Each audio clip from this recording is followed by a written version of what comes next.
आज आपण तुम्हाला एक अत्यंत महत्त्वपूर्ण कथा सांगणार आहोत. या गोष्टीत भगवान विष्णूंनी सांगितलं आहे, या संसारात सर्वात मोठं दान कोणतं? या कथेच्या माध्यमातून आपण जाणून घेऊ. या संसारात सर्वात मोठं दान कोणतं असतं? असं दान ज्यामुळे माणसाला पूर्ण पुण्याची प्राप्ती होते. तसंच आपण या कथेतून हेही शिकू की या जगात वाईट लोकांची ओळख कशी करायची आणि खरा सज्जन कोण हे कसं ओळखायचं. म्हणून मित्रांनो, ही कथा सुरुवातीपासून शेवटपर्यंत लक्षपूर्वक ऐका, कारण अपुरं ज्ञान हे माणसाच्या जीवनातील अनेक संकटांचं आणि दुःखाचं मूळ ठरतं. कथा सुरू करण्यापूर्वी जर तुम्ही अजून आमचं चॅनेल पौराणिक गोष्टी सबस्क्राईब केलं नसेल तर जरूर करा. व्हिडिओला लाईक करा आणि ही कथा तुमच्या प्रियजनांसोबत जरूर शेअर करा. कमेंट बॉक्समध्ये लिहा, जय श्री स्वामी समर्थ. एकदा काय झालं, भगवान श्रीहरी विष्णू आणि माता लक्ष्मी देवी क्षीरसागरातील आपल्या आसनावर विराजमान होते. त्याच वेळी भगवान विष्णूंनी पाहिलं की माता लक्ष्मी काही गहन विचारात मग्न झाल्या होत्या. हे पाहून विष्णू भगवान मंद स्मित करत म्हणाले, हे देवी, आज तुम्ही काहीतरी गहन चिंतेत दिसता आहात. तुमच्या मनात जो प्रश्न आहे तो निसंकोचपणे विचारा. मी तुमच्या सर्व शंकांचं समाधान नक्की करेन. विष्णूचं बोलणं ऐकून माता लक्ष्मी देवी म्हणाल्या, हे प्रभू, आज माझ्या मनात एक जिज्ञासा आहे. मला जाणून घ्यायचं आहे की या जगात सर्वात मोठं दान कोणतं असतं, ज्यामुळे मनुष्याला पूर्ण पुण्य प्राप्त होतं आणि वाईट लोकांची ओळख कशी करावी. त्यावर भगवान विष्णूंनी गंभीरतेने उत्तर दिलं, हे देवी, तुम्ही आज अत्यंत महत्त्वाचे प्रश्न विचारलेले आहेत. हे प्रश्न केवळ एका व्यक्तीसाठी नाहीत, तर संपूर्ण मानवजातीच्या कल्याणाशी संबंधित आहेत. म्हणून मी या प्रश्नाचं उत्तर तुम्हाला एका महत्त्वपूर्ण कथेद्वारे देतो. पण तुम्ही ही कथा सुरुवातीपासून शेवटपर्यंत लक्षपूर्वक ऐकली पाहिजे. माता लक्ष्मी म्हणाल्या, हे प्रभू, मी तुम्हाला वचन देते की ही कथा मी संपूर्ण श्रद्धेने ऐकेन आणि तिचा प्रसार संपूर्ण देवलोकात करेन. भगवान श्रीहरी विष्णूंनी सांगायला सुरुवात केली, हे देवी, एकेकाळी एका नगरात एक राजा राज्य करत होता. तो राजा अत्यंत बलवान, पराक्रमी आणि बुद्धिमान होता. तो धर्मप्रिय आणि दयाळू होता. त्याची राणी ही संस्कारी आणि अत्यंत धार्मिक स्वभावाची होती. दोघेही पती पत्नी भगवान भोलेनाथाचे परम भक्त होते. ते रोज भगवान शिवांच्या मंदिरात जाऊन पूजा आणि अर्चना करत. हे त्यांच्या दैनंदिन जीवनाचा एक नित्य नियम होता. राजा धर्मपूर्वक आपलं राज्य चालवत होता. त्याच्या राज्यात कोणीही दुःखी नव्हतं. संपूर्ण प्रजा सुखी आणि समृद्धी होती. नगरात सर्वत्र आनंदाचं वातावरण होतं. इथपर्यंत की एकाच नदीत सिंह आणि बकरी सुद्धा शांतपणे एकत्र पाणी पित असत. काळ पुढे सरकत गेला. राजाचं वय वाढत होतं आणि त्यांच्या विवाहालाही अनेक वर्ष झाली. परंतु त्या राजाला संतान नव्हतं. तरी देखील राजा याची चिंता करत नसे. तो प्रजेच्या सुखदुःखाची काळजी घेत राहिला आणि प्रजाही त्याच्यावर प्रेम आणि आदर करत होती. एक दिवस राजा आणि राणी नेहमीप्रमाणे भगवान शिवाच्या मंदिराकडे जात होते. तेव्हा त्यांनी पाहिलं, समोरच्या घरात एक स्त्री झाडू मारत होती. राजा आणि राणी तिच्या घराजवळून जात असताना त्या स्त्रीने त्यांना पाहताच ताबडतोब आपलं तोंड वळवलं आणि घरात पळाली. हे पाहून राजा आणि राणी दोघांनाही वाईट वाटलं. त्या क्षणी राजा काही न बोलता मंदिरात पोहोचला, भगवान शिवांची पूजा केली आणि नंतर राणी समवेत राजमहालात परतला. महालात परतल्यावर राजाने एका सैनिकाला बोलावलं आणि आज्ञा दिली, जा आणि नगराच्या बाहेर राहणाऱ्या त्या स्त्रीला घेऊन इथे ये. पण लक्षात ठेव, तिला काहीही सांगू नकोस की तिला का बोलावलं आहे. फक्त तिला इथे आण. भगवान विष्णूंनी माता लक्ष्मीला पुढे सांगितलं, हे देवी, राजाचा आदेश मिळताच सैनिक त्या स्त्रीच्या घरी गेला. त्यावेळी तिचा नवरा घरी नव्हता. सैनिकाने दरवाजा ठोठावला. थोड्याच वेळात ती स्त्री दरवाजा उघडते आणि तिच्या दारात राजाचा सैनिक पाहून चकित होते. ती विचारते, काय झालं? तुम्ही माझ्या घरी का आलात? सैनिक उत्तर देतो, महाराजांनी तुला राजमहालात बोलावलं आहे. त्यांना तुझ्याशी काही बोलायचं आहे. राजाचा आदेश असल्याने ती स्त्री मनात म्हणते, राजाचं बोलावणं नाकारणं योग्य नाही. मला राजदरबारात जायलाच हवं. ती सैनिकांसोबत राजमहालात येते आणि राजाला नमस्कार करून म्हणते, हे महाराज, तुम्ही मला अचानक का बोलावलं? मी काही चूक केली आहे का? राजा म्हणतो, आज सकाळी जेव्हा मी आणि माझी राणी मंदिराकडे जात होतो तेव्हा तू मला पाहताच तोंड फिरवलंस आणि पटकन घरात गेलीस. असं का केलंस? तेव्हा ती स्त्री निर्भयपणे उत्तर देते, हे महाराज, तुम्ही मला मृत्यूदंड दिलात तरी मला भीती नाही, पण मी सत्यच बोलेन. आपल्या नगरात एक प्रथा आहे, जो सकाळी सकाळी संतानहीन राजाचं मुख पाहतो त्याचा पूर्ण दिवस अशुभ जातो. म्हणूनच मी तुमचं तोंड पाहताच माझं मुख वळवलं आणि घरात गेले. हे ऐकून राजा थक्क झाला. त्याला जाणवलं ती स्त्री खरं बोलते आहे, कारण संतान नसलेला राजा आपल्या प्रजेसाठी शुभ मानला जात नाही. राजाने तिला घरी परत जाण्याची परवानगी दिली आणि तो स्वतः विचारात मग्न झाला. राजाच्या मनात एक विचार उमटला, आता मला भगवान शिवांच्या मंदिरात जाऊन संतान प्राप्तीसाठी यज्ञ करायला हवा. असा विचार करून तो आपल्या कक्षात परतला आणि राणीला म्हणाला, आपल्या नगरातील लोक आता आपलं मुख पाहायलाही तयार नाहीत, कारण आपल्याला आजवर संतान प्राप्ती झालेली नाही. म्हणून आपण भगवान भोलेनाथांच्या मंदिरात जाऊन संतान प्राप्तीसाठी यज्ञ करायला हवा. आपण शिवाला प्रार्थना करूया की ते आपल्याला पुत्र प्राप्तीचं वरदान द्या. राजाचं बोलणं ऐकून राणी नम्रतेनं म्हणाली, हे स्वामी, आपण अगदी योग्य बोलत आहात. आणि यज्ञाची तयारी सुरू झाली. मग राजा आणि राणी दोघंही भगवान शिवांच्या मंदिरात गेले. तेथे त्यांनी भगवान शंकराची भक्तिभावाने पूजा केली आणि संतान प्राप्तीसाठी मोठ्या यज्ञाचं आयोजन केलं. भगवान विष्णूंनी कथा पुढे सांगत म्हटलं, हे देवी, राजा आणि राणी पुत्रप्राप्तीसाठी यज्ञ केला, पण यज्ञ संपन्न झाल्यानंतरही त्यांना संतान प्राप्ती झाली नाही. यज्ञ निष्फळ ठरल्याने राजा अत्यंत निराश झाला. यज्ञ करणारे पंडित सुद्धा विचारात पडले. त्यांच्या मनात आले, आजवर मी अनेक यज्ञ केले, पण कधीही कोणताही यज्ञ निष्फळ ठरला नाही. म्हणजेच या राजाच्या भाग्यात काहीतरी दोष आहे. देवाने कदाचित याच्या नशिबात संततीचा योग लिहिलेला नाही, म्हणून यज्ञानंतरही त्याला पुत्रप्राप्ती झाली नाही. राजा आता सर्व प्रयत्न करून थकला होता. तो खोल निराशेत बुडू लागला. दिवस रात्र तो संतती अभावी दुःखी होत बसत असे. एके दिवशी सिंहासनावर बसलेला असताना राजाला अचानक आठवलं, दुसऱ्या नगरातील वनात एक महान महात्मा राहतात, ज्यांची कीर्ती दूर दूरपर्यंत पसरलेली आहे. राजाने मनात विचार केला, कदाचित त्या महात्म्याकडे माझ्या या दुःखाचं काहीतरी उत्तर असेल. जर मी त्यांच्या आश्रमात गेलो तर ते मला पुत्रप्राप्तीचा काही मार्ग दाखवू शकतील. असा विचार करून राजाने ताबडतोब त्या महात्म्याकडे जायचं ठरवलं आणि आपल्या राणीला म्हणाला, दुसऱ्या नगरातील वनात एक महान तपस्वी आणि ज्ञानी महात्मा राहतात. मला वाटलं आपण त्यांच्या दर्शनाला जावं. कदाचित तेच आपल्याला पुत्रप्राप्तीचा मार्ग सांगतील. राणीने नम्रतेने उत्तर दिलं, हे स्वामी, तुम्ही अगदी योग्य बोलता.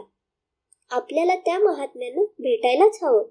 राणीची सहमती मिळाल्यावर राजा आणि राणी दोघंही एका रथात बसून त्या वनातील महात्म्यांच्या दर्शनासाठी निघाले. काही वेळानंतर ते दोघंही वनात पोहोचले. रथातून उतरून त्यांनी पायी चालत प्रवास सुरू केला.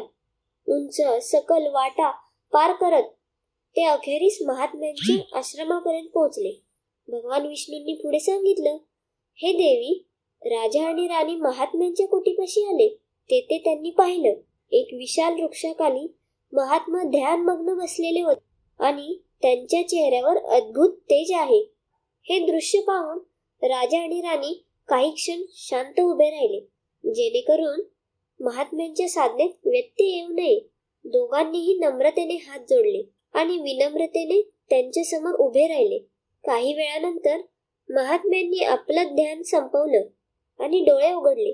त्यांनी पाहिलं, राजा आणि राणी त्यांच्या समोर उभे होते. महात्मा त्या राजाला ओळखत होते, म्हणून त्यांनी स्मित करत विचारलं, हे राजन, आज तुम्ही अचानक आमच्याकडे कोणत्या कार्यासाठी आलात? राजा नम्रतेने महात्म्यांना प्रणाम करून म्हणाला, हे महात्मा, मी पुत्रप्राप्तीसाठी अनेक प्रयत्न केले.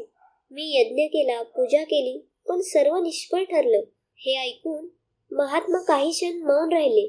त्यांनी डोळे मिटले आणि ध्यानमग्न झाले. अंतर्दृष्टीने त्यांनी राजाच्या आयुष्यातील घटनांचा आढावा घेतला. थोड्या वेळाने त्यांनी डोळे उघडले आणि गंभीर स्वरात म्हणाले, हे राजन, मी तुमच्या जीवनातील एक कठोर सत्य पाहिलं आहे. ते ऐकून तुला दुःख होईल. तुझ्या मागील जन्मात केलेल्या एका पापाचं फळ या जन्मात तुला भोगावं लागतं आहे. त्या पापामुळेच तुझ्या भाग्यात संततीचा योग नाही. म्हणूनच तुझे सर्व प्रयत्न निष्फळ ठरत आहेत. भगवान विष्णूंनी पुढे सांगितलं, हे देवी, महात्म्यांचे शब्द ऐकून राजा त्यांच्या चरणावर कोसळला.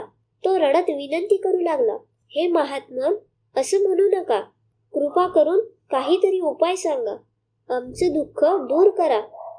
राजाची ही व्याकुळता पाहून महात्म्यांनी त्याला उठवलं आणि शांत स्वरात म्हणाले, हे राजन, अशी अधीरता राजाला शोभत नाही. मी आत्ताच तुला तुझ्या या दुःखाचं निवारण करणारा उपाय सांगतो. तो उपाय केल्यानंतर तुला नक्कीच पुत्रप्राप्ती होईल. असं म्हणून ते महात्मा आपल्या कुटीत आत गेले आणि थोड्या वेळाने हातात एका कटोरीत खीर घेऊन बाहेर आले.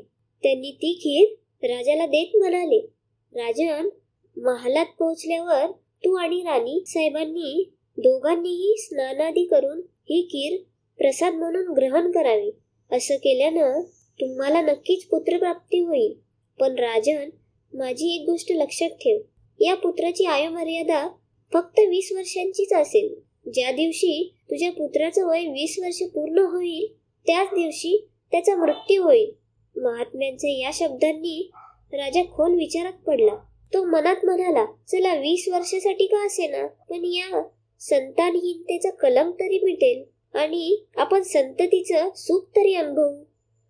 राजाने मनोमन ही गोष्ट स्वीकारली आणि महात्म्यांना विनम्रतेने म्हणाला, हे महात्मा, तुमचा आशीर्वाद आणि मार्गदर्शन मला मान्य आहे.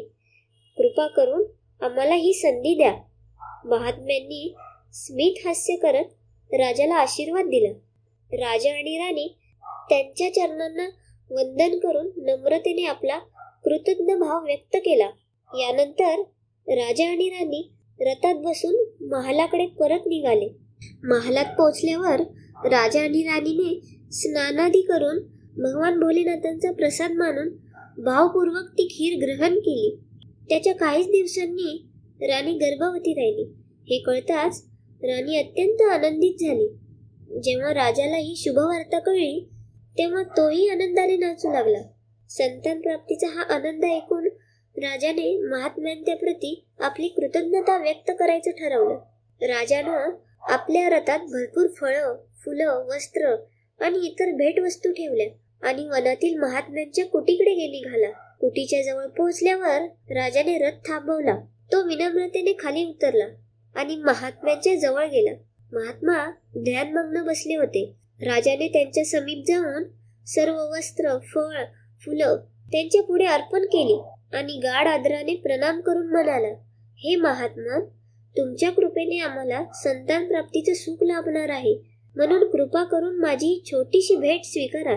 महात्मा राजाच्या नम्रतेनं आणि कृतज्ञतेनं अत्यंत प्रसन्न झाले. त्यांनी राजाची भेट स्वीकारली. त्याला आशीर्वाद देत म्हणाले, राजन, तुझी भक्ती आणि तुझा संकल्प यांनीच तुझं जीवन फलदायी केलं आहे. हेच सर्वात अनमोल आहे. जा, तुझी संतती गुणवान आणि धर्मनिष्ठ हो. महात्म्यांचा आशीर्वाद घेऊन राजाने नम्रतेने निरोप घेतला आणि रथात बसून पुन्हा महालाकडे परत निघाला. महालात परत आल्यावर राजाने मोठ्या आनंदाने उत्सव साजरा केला. भगवान विष्णू कथा पुढे सांगत म्हणाले, हे देवी, असे दिवस सरत गेले आणि अखेर तो शुभ दिवस आला जेव्हा राजाच्या घरात एका पुत्राचा जन्म झाला. पुत्राच्या जन्माने महालात आनंदाची लहर पसरली. राजाने पुत्रप्राप्तीच्या आनंदात संपूर्ण नगरात उत्सवाचं आयोजन केलं. महाल फुलांनी आणि रंगीबेरंगी सजावटीने नटला. त्या पुत्राचं नाव ठेवण्यात आलं शौर्यवीर. तो वाढू लागला तसतसा तो आपल्या पित्याच्या गुणांचं प्रतीक बनू लागला. त्याच्या स्वभावातही वडिलांसारखी धर्मनिष्ठा, आत्मानुभूती, शौर्य आणि भक्तीचे गुण दिसू लागले. हे पाहून राजाचं हृदय अभिमानाने भरून येई. शौर्यवीरचे गुण आणि त्याचं वर्तन पाहून सर्वांना विश्वास वाटू लागला की तो एक दिवस आपल्या वडिलांसारखा महान राजा बनेल. काळ पुढे सरत गेला. राजाच्या हृदयात अभिमान आणि आनंद अधिकाधिक वाढत गेला. संतान प्राप्तीच्या या आनंदाने तो आपल्या पुत्राला संपूर्ण जगाचा आनंद पाहू लागला. राजा आपल्या पुत्राविषयीच्या प्रेमात इतका बुडून गेला की एक अत्यंत महत्वाची गोष्ट तो हळूहळू विसरू लागला की त्याच्या पुत्राची आयुर्मर्यादा फक्त 20 वर्षाचीच आहे. भगवान विष्णू पुढे म्हणाले, हे देवी, मग एक दिवस राजाला अचानक आठवलं की त्याच्या पुत्र शौर्यवीराचं आयुष्य फक्त 20 वर्षाचंच आहे. जेव्हा शौर्यवीर 15 वर्षाचा झाला तेव्हापासूनच दिवस रात्र त्याच्या भविष्याबद्दल व्याकुळ राहू लागला. याच काळात दुसऱ्या एका नगरात एक अत्यंत पराक्रमी राजा राज्य करत होता. त्या राजाला एकच कन्या होती जी आपल्या सौंदर्य आणि दयाळू स्वभावासाठी प्रसिद्ध होती. ती अशी दिसत असे जणू स्वर्गातील एखादी अप्सरा पृथ्वीवर उतरली आहे. ती खूप दानशूर स्वभावाची होती. तिने आपल्या आई वडिलांकडून धर्म आणि संस्कार याचं शिक्षण घेतलं होतं, म्हणून तिचं हृदय करुणा आणि उदारतेनं भरलेलं होतं. ती रोज सकाळी लवकर उठून पक्ष्यांना दाणे घालत असे आणि आपल्या दारात येणाऱ्या साधू संतांना, भिक्षूंना नेहमी आदराने भोजन घालते. कोणताही भुका माणूस तिच्या दारातून रिकाम्या हाताने परत जात नसे. अशा रीतीने दिवस जात होते आणि राजाची ती कन्या आपल्या गुणांसह मोठी होत होती. एक दिवस राजाला त्या दुसऱ्या नगरातील राजकन्येविषयी समजले. ती कन्या गुणांची खान होती आणि अत्यंत सुंदरही आहे. राजाने मनात विचार केला, अशा धर्मात्मा आणि तेजस्वी कन्येशी जर मी माझ्या पुत्र शौर्यवीराचं लग्न केलं तर ते योग्य ठरेल. मला अशीच कन्या हवी होती जिच्यासोबत मी माझ्या पुत्राचं विवाह बंधन करू शकतो आणि आपल्या वंशपरेला पुढे नेऊ शकतो. हा विचार मनात ठरवून राजाने निश्चय केला की तो त्या राजाकडे आपल्या पुत्र शौर्यवीराचा विवाहाचा प्रस्ताव पाठवेल. मग शौर्यवीरच्या पित्याने आपल्या पुत्राच्या विवाहाचा प्रस्ताव दूतामार्फत दुसऱ्या नगरातील राजाकडे पाठवला. जेव्हा त्या राजाने हा प्रस्ताव ऐकला तेव्हा तो मनात म्हणाला, चला आता मला माझ्या मुलीचंही लग्न करून टाकलं पाहिजे. मी ऐकलं आहे या राजाच्या पुत्राची आयुर्मर्यादा फक्त 20 वर्षाची आहे. हा राजकुमार अत्यंत योग्य, पराक्रमी आणि धर्मपरायण आहे. जरी त्याचं आयुष्य लहान असेल तरी जर त्याच्या घरात एखादा पुत्र जन्माला आला तर त्याचा वंश पुढे चालू राहील आणि माझी कन्याही आपल्या संततीसोबत सुखी राहील. असा विचार करून त्या राजाने शौर्यवीरच्या विवाहाचा प्रस्ताव आनंदाने स्वीकारला. काही दिवसात शुभ मुहूर्तावर शौर्यवीरचा त्या राजकन्येशी विवाह झाला. ती राजकन्या फक्त सुंदरच नव्हती तर अत्यंत दयाळू स्वभावाचीही होती. तिने लहानपणापासूनच एक नियम केला होता, जोपर्यंत ती एखाद्या भुकेला किंवा असहाय्य व्यक्तीस स्वतःच्या हाताने भोजन घालत नाही तोपर्यंत ती स्वतः अन्न ग्रहण करत नसे. तिच्या आई वडिलांनी तिला सेवा आणि दानाची भावना शिकवली होती आणि तिने त्याला आपल्या जीवनाचा अविभाज्य भाग बनवलं होतं. विवाहानंतरही राजकुमारीचा हा नियम तिच्या सासरीही तसाच सुरू राहिला. दररोज सकाळी ती महालाच्या दाराशी जाऊन गरजू लोकांना भोजन घालत असे आणि स्वतःच्या हातांनी त्यांना अन्नदान करत असे. तिची ही दयाळू वृत्ती पाहून महालातील सर्वजण तिचा मोठा आदर करू लागले. हळूहळू काळ पुढे जात राहिला आणि प्रत्येक सरणाऱ्या दिवसासह शौर्यवीरचं वयही वाढत होते. राजा आणि राणीच्या मनात नेहमीच ही चिंता असे की त्यांचा पुत्र हळूहळू आपल्या आयुष्याच्या शेवटाकडे जात आहे. त्यांना महात्म्याची ती भविष्यवाणी नेहमी आठवे की शौर्यवीरची आयुर्मर्यादा फक्त 20 वर्षाचीच आहे. जसजसं शौर्यवीरचं वय 20 वर्षाच्या जवळ जात होतं तसतसं राजा आणि राणीचं मन अधिक व्याकुळ होत होतं. आपल्या पुत्रावरील त्यांचा प्रेमभाव आणि मोह इतका प्रबळ होता की ते या चिंतेपासून स्वतःला मोकळं करू शकत नव्हते. मग तो दिवसही आला जेव्हा शौर्यवीरच्या आयुष्यात फक्त 3 दिवस उरले होते. राजा आणि राणीच्या मनाचं ओझं अतोनात वाढलं. राजा वारंवार मनात विचार करू लागला, आता मी काय करू? माझा पुत्र 3 दिवसांनी माझ्यापासून कायमचा दूर जाणार आहे. असा काही उपाय नाही का ज्यामुळे मी त्याला वाचवू शकेन? राणीही या दुःखाने विदीर्ण झाली होती. ती प्रत्येक क्षणी आपल्या पुत्राच्या जीवनाचा विचार करत राहिली. आपल्या पुत्राच्या मोहाने ती अशक्त आणि आजारी झाली. दोघेही इतके दुःखी झाले की त्यांनी अन्न ग्रहण करणंही सोडलं. पण आपल्या या वेदनेचं ओझं त्यांनी कुणासमोर उघडलं नाही, कारण त्यांना नको होतं की महालातील लोक पुत्राच्या मृत्यूची बातमी ऐकून दुःखी आणि अस्वस्थ व्हावेत. शेवटी तो शेवटचा दिवसही आला, ज्या दिवशी शौर्यवीराचं आयुष्य पूर्ण होणार होतं. त्याला मृत्यू रेषा ओलांडायची होती. त्या दिवशी सकाळ होताच राजा आणि राणी आपल्या दुःखाने आणि चिंतेने व्याकुळ होऊन भगवान भोलेनाथाच्या मंदिरात गेले. तेथे बसून त्यांनी अत्यंत वेदनेने पूजा अर्चना सुरू केली. ते म्हणू लागले, हे प्रभू, कृपा करून आम्हाला पुत्राच्या मृत्यूचं दुःख सहन करण्याची शक्ती द्या. आम्हाला माहीत आहे जे कोणाच्या भाग्यात लिहिलेलं असतं ते कोणीही बदलू शकत नाही. ते घडतंच, पण आमच्यासाठी हा क्षण अत्यंत कठीण आहे.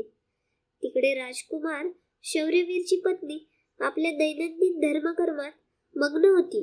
नेहमीप्रमाणे भुकेल्यांना आणि गरजूंना भोजन घालत होती, पक्ष्यांना दाणे टाकत होती आणि गरजूंची मदत करत होती. तिला आपल्या पतीच्या आयुष्याबद्दल काहीच माहिती नव्हती, म्हणून ती निश्चिंतपणे आपल्या सेवाभावी कामात गुंतलेली होती. दरम्यान यमलोकात धर्मराजांनी पाहिलं की आज राजकुमार शौर्यवीरच्या मृत्यूचा दिवस आहे. पण त्यांनी आपल्या 2 प्रमुख दूतांना बोलावून आदेश दिला, जा आणि काही वेळानंतर राजकुमार शौर्यवीरचे प्राण त्यांच्या शरीरातून काढून त्याला यमलोकात आणा. पण लक्षात ठेवा, त्याचा मृत्यू एका विशेष कारणाने होणार आहे. त्याचा मृत्यू एका सांड्याच्या धडकेने होईल. जेव्हा तो सांड शौर्यवीरला मागून ठोकर मारेल तेव्हाच त्याचे प्राण आमच्याकडे आणता येतील. म्हणून तुम्ही दोघांनी एका सांडाकडे जाऊन त्याला राजकुमार शौर्यवीरच्या मृत्यूसाठी प्रवृत्त करायचं आहे. धर्मराजाच्या आज्ञेप्रमाणे ते दोन्ही दूत यमलोकातून पृथ्वीवर जाण्यास निघाले. ते दोन्ही यमदूत राजकुमार शौर्यवीरचे प्राण घेण्यासाठी आकाशमार्गाने पृथ्वी लोकावर आले. दुसरीकडे धर्मराजाच्या मायेने एका सांडाच्या मनात असा विचार आला, आज मला राजमहालाच्या सुंदर बागेत जावं, तिथे फिरावं, मला पाहायचं आहे राजमहालाची बाग कशी आहे. मग तो सांड कसलाही अडथळा न येऊ देता हळूहळू चालत राजमहालाच्या बागेत शिरला. योग असा जुळून आला की हीच ती बाग होती. शौर्यवीर दररोज फिरायला येत असे. धर्मराजाच्या प्रेरणेने तो सांड बागेत शिरला आणि तिथे जाऊन गवत खाऊ लागला. इकडे तिकडे फिरू लागला. त्याचवेळी धर्मराजांचे दोन्ही दूत बागेच्या द्वाराशेजारी उभे राहिले. ते बागेतील सगळ्या हालचालीवर नजर ठेवून होते. काहीच वेळानंतर राजकुमार शौर्यवीर बागेत फिरण्यासाठी आला. त्याला तिथे सांड आहे याची काही कल्पना नव्हती. तो स्वतःच्या विचारात हरवलेला बागेत फेरफटका मारू लागला. ते दोन्ही यमदूत मनात म्हणाले, आता काही वेळातच राजकुमार शौर्यवीराची आयुमर्यादा संपते.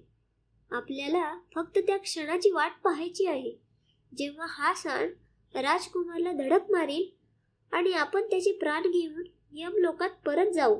ते दोघे हा विचार करत उभे होते. तेव्हाच काय होतं, दुसऱ्या एका नगरात एक गरीब ब्राह्मण राहत होता. त्या ब्राह्मणाची एक मुलगी होती. त्याने तिचं लग्न केलं होतं, परंतु दुर्दैवानं तिचा नवरा दुष्ट स्वभावाचा मनुष्य निघाला. तो खूप मद्यपान करी, जुगार खेळत असे आणि परस्त्रियांशी संबंध ठेवत असे. इतकंच नव्हे, तो नशेत असताना आपल्या पत्नीला मारहाण करी, तिला अपमानित करी आणि घराबाहेर हाकलून देऊ इच्छित असे. त्याच्या या वाईट सवयीमुळे त्या गरीब ब्राह्मण कन्येचं जीवन अत्यंत दुःखी आणि वेदनांनी भरलेलं होतं. काही काळ तिने आपल्या पतीसोबत राहण्याचा प्रयत्न केला, पण एक दिवस ती गर्भवती झाली. तेव्हा एकदा पतीच्या मारहाणीला कंटाळून ती त्याला सोडून आपल्या वडिलांच्या घरी परत आली. ती डोळ्यात अश्रू घेऊन वडिलांना म्हणाली, पिताश्री, आजपासून मी माझ्या पतीसोबत राहू शकत नाही. तो मला रोज मारतो, अपमानित करतो. त्याच्या या वर्तनानं मी कंटाळले आहे, म्हणून मी त्याला सोडून इथे आले आहे. मला माफ करा, पण आता मला इथेच राहायचं आहे. तिचे वडील आता अतिशय वृद्ध झाले होते. त्यांच्या कमाईचा कोणताही ठोस मार्ग नव्हता, म्हणून त्यांना रोज नगरातील वेगवेगळ्या घरात जाऊन भिक्षा मागावी लागत असे, जेणेकरून कसाबसा आपला आणि आपल्या कुटुंबाचा उदरनिर्वाह होऊ शकेल. जेव्हा त्या मुलीचा गर्भकाल पूर्ण झाला, तेव्हा तिनं एका सुंदर पुत्रास जन्म दिला. परंतु प्रसूतीनंतर तिला अत्यंत भूक लागली.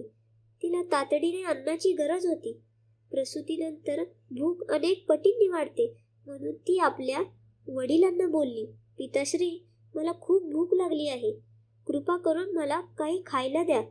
दुर्दैवानं त्या दिवशी तिचे वडील सकाळपासून भिक्षेसाठी दारोदार फिरत होते, पण रोज रोज मागायला येत असल्यामुळे त्या दिवशी कुणीही त्यांना भिक्षा दिली नव्हती.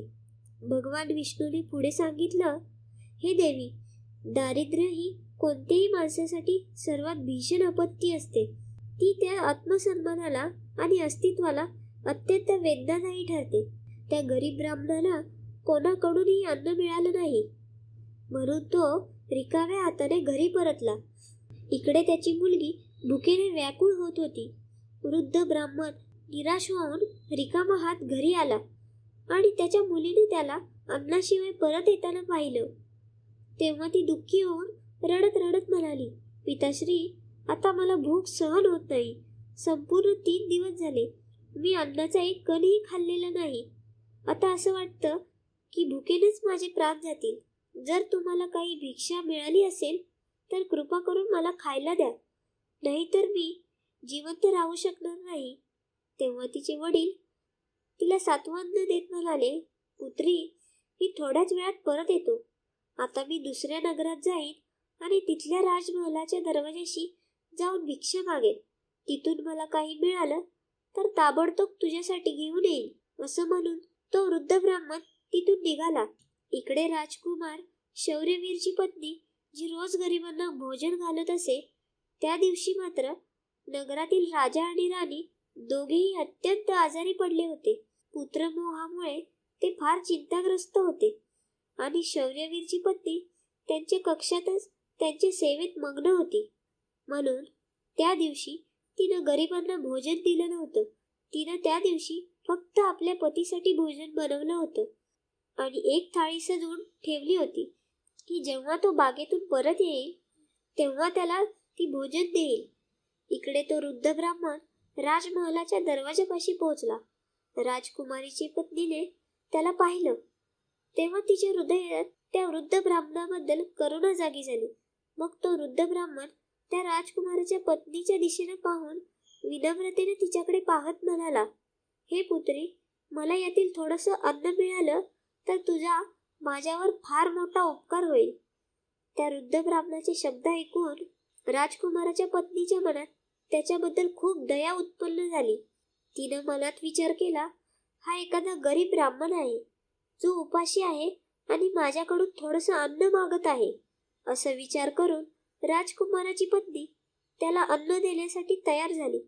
पण अचानक तिच्या मनात दुसराच विचार आला, हे अन्न तर मी माझ्या पतीसाठी तयार केलं आहे. जर मी हे अन्न ह्या ब्राह्मणाला दिलं तर मग माझा पती काय खाणार? पण पुढच्याच क्षणी तिने विचार केला, माझे पती तर अजून बागेत फिरायला गेलेले आहेत. तोवर मी हे अन्न या गरीब ब्राह्मणाला देऊ शकते आणि जेव्हा माझे पती परत येतील तेव्हा मी त्यांच्यासाठी परत नवं अन्न बनवेन. सध्या या उपाशी ब्राह्मणाची मदत करणं अधिक आवश्यक आहे. असं मनाशी ठरवून राजकुमाराच्या पत्नीने आपल्या पतीसाठी तयार केलेलं अन्न त्या उपाशी ब्राह्मणाला देऊन टाकलं. त्यानंतर तो ब्राह्मण भोजनाची थाळी घेऊन घाईघाईने आपल्या नगराकडे निघाला आणि लवकरच आपल्या घरी पोहोचला. त्याची मुलगी 3 दिवसापासून भुकेलेली होती. 3 दिवसापासून तिने अन्नाचा एक कणही खाल्लेला नव्हता आणि तिच्या चेहऱ्यावर भुकेची वेदना स्पष्ट दिसत होती. तिकडे राजकुमार शौर्यवीर जो बागेत फेरफटका मारायला गेला होता तो आपल्या कक्षाकडे परत येऊ लागला. बागेच्या बाहेर उभे असलेले यमदूत राजकुमाराचे प्राण घेण्यासाठी सज्ज होते आणि धर्मराजाच्या मायेने प्रेरित झालेला तो सांडही तिथंच फिरत होता. ते दोन्ही यमदूत मनात विचार करत होते, आता फक्त काही क्षण बाकी आहेत. जसा हा सांड राजकुमाराला मागून मारेल तसाच आपण त्याचे प्राण काढून यमलोकात घेऊन जाऊ. भगवान विष्णू माता लक्ष्मीजींना सांगतात, हे देवी, इकडे तो वृद्ध ब्राह्मण आपल्या घरी पोहोचला आणि त्याने लगेच आपल्या भुकेलेल्या मुलीला ते अन्न दिलं. तेव्हा त्याची मुलगी त्याला विचारू लागली, पिताजी, हे अन्न तुम्ही कुठून आणलं? तेव्हा वृद्ध ब्राह्मण उत्तर देतो, पुत्री, हे अन्न मला दुसऱ्या नगरातील महाराणीने दिलं आहे. त्या नगराच्या राजपुत्राची पत्नी अतिशय दयाळू आणि उदार हृदयाची आहे. तिनं माझ्यावर दया करून मला हे स्वादिष्ट अन्न दिलं आहे. हे अन्न पाहून त्या वृद्ध ब्राह्मणाच्या मुलीच्या अंतःकरणातून आशीर्वाद आपोआप ओथंबू लागले. ती देवीकडे प्रार्थना करू लागली, हे भगवान, ज्यांनी माझ्या पित्याला हे अन्न दिलं आहे त्यांचं सौभाग्य अखंड राहो. त्या नेहमी सौभाग्यवती राहो. जशी तिने त्या अन्नाचा घास तोंडात टाकला तशी तिची आत्मा तृप्त झाली आणि तिच्या हृदयातून सच्च्या मनाने आशीर्वाद निघू लागले. महाराणीचा पती दीर्घायुषी आणि निरोगी राहो. इकडे राजकुमार शौर्यवीर आपल्या महालाकडे चालत येत होता आणि बागेच्या बाहेर उभे असलेले यमदूत त्याच्या मृत्यूची आतुरतेने वाट पाहत होते. पण जसा राजकुमार त्या सांडासमोर बागेत आला तसं त्या सांडाने त्याला मागून ठोकर मारण्यासाठी आपली ताकद गोळा केली. तो आपल्या शिंगांनी राजकुमारावर हल्ला करायला निघाला होता. इतक्यात अचानक 2 देवदूत तिथे प्रकट झाले आणि त्यांनी आपल्या दिव्य शक्तीने त्या सांडाला बेशुद्ध केलं. त्यानंतर तो सांड हलूही शकत नव्हता. त्याच्या अंगात पुढे जाण्याची शक्तीच उरली नव्हती. तेव्हा सांड मनात विचार करू लागला, माझं हे काय झालं? आता तर मी या राजकुमाराला मारायला आलो होतो आणि आता मी स्वतःच चालू शकत नाही. हे सर्व कसं आणि का घडतंय हे मला काहीच कळत नाही. भगवान विष्णू माता लक्ष्मीजींना पुढे सांगतात, हे देवी, हे सगळं त्या ब्राह्मणाच्या भुकेल्या मुलीच्या आशीर्वादाचं फळ होतं जे तिने अन्न खाताना दिलं होतं. त्या आशीर्वादाच्या शक्तीमुळेच ते देवदूत तिथे येऊन उभे राहिले. यानंतर ते देवदूत यमराजाच्या त्या दूतांना म्हणाले, हे यमदूतांनो, तुम्ही या राजकुमाराचे प्राण घेऊ शकत नाही. जसा श्राप फळतो तसाच आशीर्वादही फळतो. आता या राजकुमार आणि त्या सांडाच्या मध्ये आम्ही दोघे आशीर्वादाच्या भित्तीप्रमाणे उभे आहोत. राजकुमारीच्या अन्नदानानं मिळालेला हा आशीर्वाद मृत्यूच्या वेळेलाच पुढे सरकू देत नाही. तेव्हा यमदूत देवदूतांना म्हणाले, हे देवदूतांनो, तुम्ही इथून निघून जा आणि आम्हाला आमचं काम करू द्या. आमचा उद्देश आहे या राजकुमाराचे प्राण घेऊन यमलोकात परत जाण्याचा. तेव्हा देवदूतांनी ठामपणे उत्तर दिलं, नाही यमदूतांनो, असं कधी होऊ शकत नाही. आमच्या उपस्थितीत हे अशक्य आहे, कारण आम्हाला इथे स्वतः भगवान शिवांनी पाठवलं आहे. असं म्हणून दोन्ही बाजूंमध्ये वाद सुरू झाला. हळूहळू तो वाद एका प्रखर युद्धात परावर्तित झाला. देवदूतांच्या अद्वितीय शक्तीसमोर यमदूत असहाय्य झाले आणि शेवटी पराभूत होऊन रिकाम्या हाताने परत यमलोकात गेले. यमलोकात पोहोचताच यमदूतांनी यम महाराजांना सांगितलं, हे महाराज, आम्ही त्या राजकुमाराचे प्राण घेऊ शकलो नाही. यमराजांनी आश्चर्याने विचारलं, हे काय विचित्र घडलं? तुम्ही रिकाम्या हाताने कसे परत आलात? तेव्हा यमदूत म्हणाले, हे महाराज, जेव्हा आम्ही त्या राजकुमाराचे प्राण घेण्यासाठी गेलो तेव्हा अचानक 2 देवदूत आमच्या समोर उभे राहिले त्यांच्यासमोर आमची कुठलीही शक्ती काम करेनाशी झाली. आम्हाला कळलं की या राजकुमाराच्या मृत्यूच्या मार्गात एक महान शक्ती अडथळा बनून उभी आहे. यमराज विचारात पडले आणि म्हणाले, अशी कोणती शक्ती आहे जी त्या राजकुमाराच्या मृत्यूला थांबवत आहे? तेव्हा यमदूत म्हणाले, हे महाराज, एक म्हणजे त्याच्या दानाची शक्ती आणि दुसरं म्हणजे आशीर्वादाची शक्ती, ज्यामुळे ते देवदूत अजून सामर्थ्यवान झाले आहेत. यमराज उत्तरले, असं दिसतं की हे कार्य तुमच्याकडून होणार नाही. तुम्ही आता राहू द्या. मला स्वतः पृथ्वी लोकावर जाऊन त्या राजकुमाराचे प्राण घ्यावे लागतील. त्यानंतर यमराजांनी आपल्या दूतांना हे सांगून स्वतः पृथ्वी लोकाकडे प्रस्थान केलं. ते त्या राजाच्या महालाच्या बागेत प्रकट झाले. तिथे उपस्थित देवदूतांना ते म्हणाले, हे देवदूतांनो, काय तुम्हाला माहित नाही का की विधीचं विधान अटल असतं. ज्याची आयुमर्यादा पूर्ण होते त्याला यमलोकात यायलाच लागतं. आणि या राजकुमाराची आयुमर्यादाही आता पूर्ण झाली आहे. म्हणूनच मी त्याचे प्राण घेण्यासाठी आलो आहे. तेव्हा देवदूतांनी यमराजाला प्रार्थनेच्या स्वरात म्हणलं, हे प्रभू, आपणच सांगा. स्वतः ब्रह्माजींना आणि विष्णू भगवानांनाही श्रापाचा परिणाम सहन करावा लागला आहे. जर श्रापाचा मान राखला जाऊ शकतो तर आशीर्वादाचाही मान राखला जाऊ नये का? या राजकुमाराला एका भुकेल्याला भोजन देण्याचा पवित्र आशीर्वाद प्राप्त आहे. देवदूतांचे शब्द ऐकून यमराज विचारात पडले आणि म्हणाले, तुम्ही सत्य बोलता आहात. मग आता मला काय करायला हवं? तेव्हा देवदूतांनी उत्तर दिलं, हे प्रभू, आपण या राजकुमाराची आयुमर्यादा 100 वर्षाची करा. त्यानंतरच तुम्ही त्याचे प्राण घ्यायला या. आणि हाच भगवान शिवांचाही आदेश आहे. देवदूतांचे शब्द मान्य करून यमराजांनी राजकुमार शौर्यवीराची आयुमर्यादा 100 वर्षाची केली आणि नंतर ते परत यमलोकात निघून गेले. एका भुकेलेला दिलेल्या भोजनाच्या पुण्यामुळे त्या राजकुमाराचा मृत्यू टळला आणि त्याची आयुमर्यादाही वाढली. म्हणूनच असं म्हणतात, अन्नदान हे सर्वात मोठं दान आहे. कारण भुकेलेला दिलेलं अन्न हे अश्वमेध यज्ञाच्या फळा इतकं महापुण्य देणारं असतं. भगवान श्रीहरी विष्णू माता लक्ष्मीजींना गंभीर आणि करुण स्वरात म्हणाले, हे लक्ष्मी देवी, आता तुमच्या सर्व प्रश्नांची उत्तरं तुम्हाला मिळाली असतील. कारण अन्न हे केवळ अन्न नसतं, ते जीवनाचं मूळ तत्व आहे. भुकेल्या प्राण्याला अन्न देणारा मनुष्य प्रत्यक्षात देवाच्याच रूपाला अन्न अर्पण करतो. अन्न हे ब्रह्मस्वरूप आहे. अन्न ब्रह्मेती व्यजनात. अन्न हाच परमेश्वराचा स्पंदनशील अंश आहे. जो अन्न देतो तो ब्रह्म देतो. जो भुकेल्याला तृप्त करतो तो देवाला प्रसन्न करतो. हे लक्ष्मी, जेव्हा एखादं अन्नदान निष्काम भावनेने केलं जातं तेव्हा त्या एका घासातून असं अपार पुण्य प्रकटतं, जे अश्वमेध यज्ञ, राजसूय यज्ञ, वाजपेयी यज्ञाच्या पुण्यापेक्षाही महान ठरतं.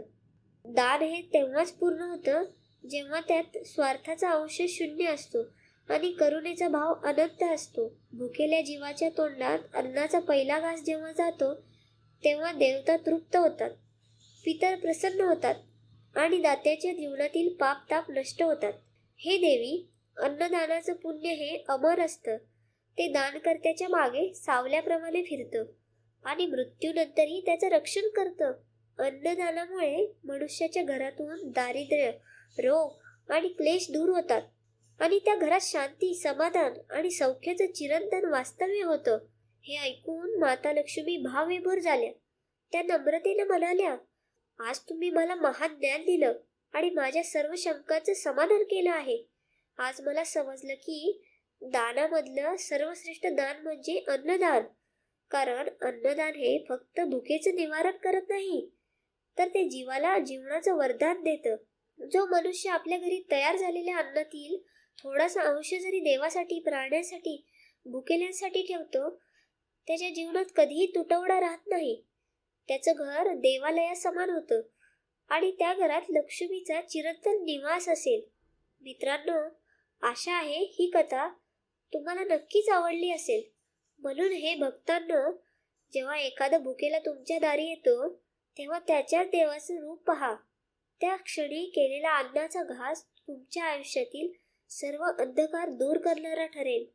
लक्षात ठेवा, धनदानाने यश मिळतं, वस्त्रदानाने कृपा मिळते, पण अन्नदानाने मोक्ष प्राप्त होतो. जो अन्नदान करतो तो देवाच्या कृपा कटाक्षाचा अधिकार बनतो आणि त्याच्या जीवनात शांती, समाधान आणि समृद्धीचा प्रकाश फुलतो. जर तुम्हाला ही कथा आवडली असेल तर हा व्हिडिओ लाईक करा, चॅनेल सबस्क्राईब करा आणि ही कथा तुमच्या मित्रपरिवारासोबत जरूर शेअर करा.